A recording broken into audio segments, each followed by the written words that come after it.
Hi, welcome back to Let's Make a Card Game. This is part 2, or episode 2, on playing and drawing mechanics. And so I'll explain how we get into this, but last episode we essentially talked about inspirations and how we're going to break them down into elements. This episode we want to essentially look at what makes these unique in their own ways, as well as where do we find some common overlap in the way that they have their designs. Again, the first 3 episodes are going to be about breaking these things down. And if you just want to get into making the card game and the decisions we're making, go to episode 4. So, in order to start talking about breaking them down, I'm just going to explain a little bit about why, which is the MDA framework, which was something I learned in my undergraduate program. MDA stands for Mechanics, Dynamics, Aesthetics, and it is essentially the order in which designers create things versus how the player experiences them. So when the designer creates games, he starts with mechanics. He creates dynamics, which is essentially how the player interacts with these mechanics and how they interact with themselves. And then lastly, it's aesthetic, right? Like ultimately it doesn't really matter. Well, it does matter, but it matters less whether or not this creature is a black dragon versus a red dragon, or maybe it's not even a dragon, maybe it's a big ogre. It being a big boss is maybe something that the designer was trying to do, but the aesthetic is, more importantly, the first thing that the player experiences first, and lastly experiences the mechanics. But since we're designers, we need to begin at the mechanics, which is the underlying mechanism that is driving our game. So, yeah, foundations, the core game loop. When you play the game, what are you doing? So, in card games, we need cards. Cards are arguably the most important essence of a card game. Cards are these things that you hold. They're objects in your hand that you hold.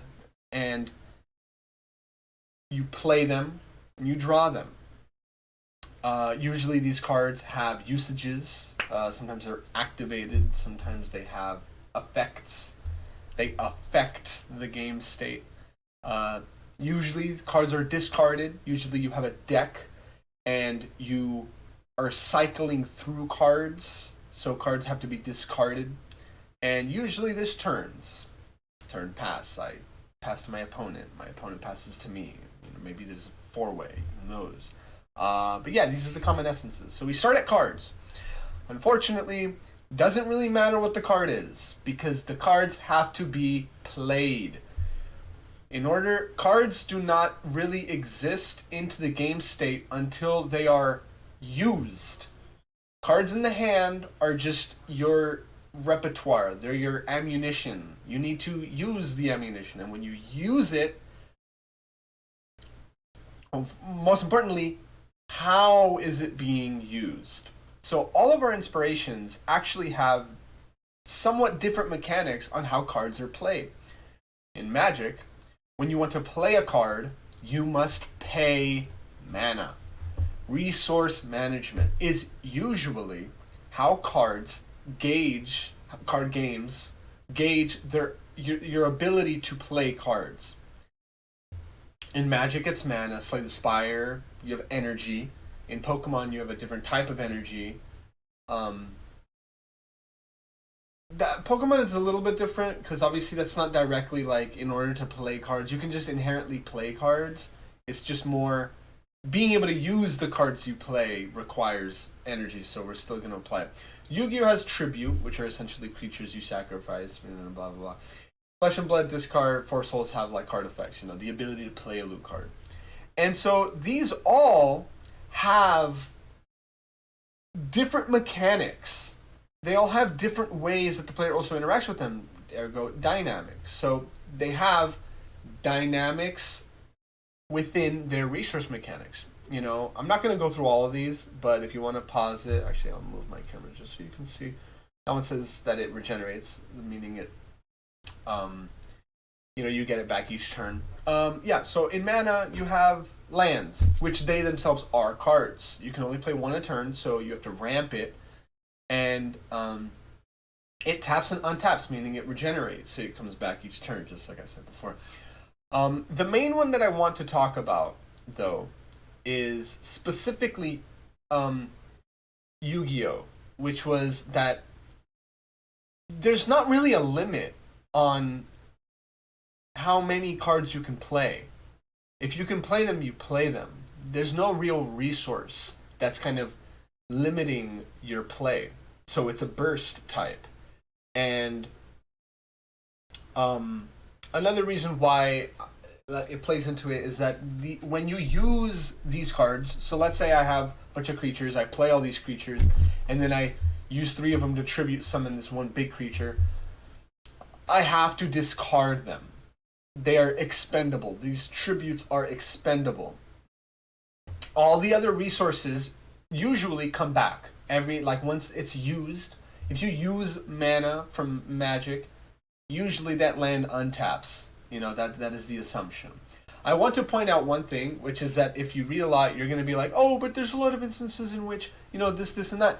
But those are specific instances that occur from other cards, right? Like there's intrinsically cards that are, modifying the rule there's Elysian Grove Druid or something where it's like you can play an additional land a turn. But that is a separate card. I'm talking about the inherent rules and the baseline. So you have all these different resource mechanics for these games. And what's interesting is that these are directly correlated and are further pushed through with the game's draw mechanics. So most games have draw 1 per turn. Some games like Slay the Spire, Flesh and Blood, you draw up to your hand size every turn. Slay the Spire, you discard all your cards. Flesh and Blood, you keep the cards you don't use. And there's reasons for that. And it's because in Flesh and Blood, all cards that you have can be pitched as resource to play cards. In Slay the Spire, the energy isn't on the cards, it's inherently given to you. And it repeats. So another thing is Yu-Gi-Oh! Forms of draw are extremely rare in Yu-Gi-Oh! One of the first cards made, Pot of Greed, banned. Draw 2 cards, banned completely. In Magic, that's like found on hundreds of cards. Maybe not hundreds. Actually, it might be hundreds. But the reason why is because the draw dynamic completely influences the ability to do these things. In Yu-Gi-Oh!, you can burst cards down. So it's very important that drawing more cards into your hand is limited, because that would be very powerful. The ability to draw more cards and just instantaneously play them would be ridiculous. The reason why it's not like that in Magic, and forms of draw are extremely common, is because you have mana costs. You have ways to gauge and limit the player as to what they're able to play. You can't just play every card you have in your hand, just like Yu-Gi-Oh!